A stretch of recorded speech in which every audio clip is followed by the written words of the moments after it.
actually happens if all the steel cables on an elevator snap at the exact same time? You won't just free fall to the ground. First, modern passenger elevators never hang by a single cable. They are suspended by 4 to 8 redundant aerospace-grade steel ropes. But if an impossible disaster severs every cable simultaneously, gravity accelerates the multi-ton cab downward toward the hoistway. Mounted at the top of the shaft, an independent mechanical pulley called the overspeed governor begins spinning out of control.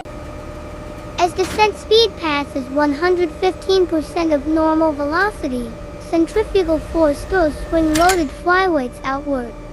These flyweights catch a fixed mechanical rim, instantly locking the governor cable tight in mid-air. The sudden tension pulls an emergency actuation rod located beneath the falling passenger car.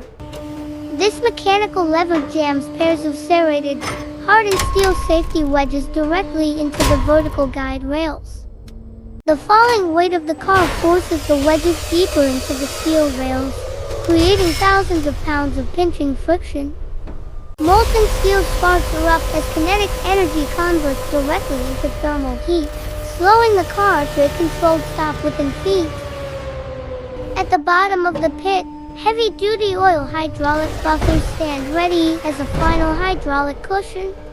Zero electricity, zero sensors, pure 19th century mechanical physics keeping millions of passengers safe every single day.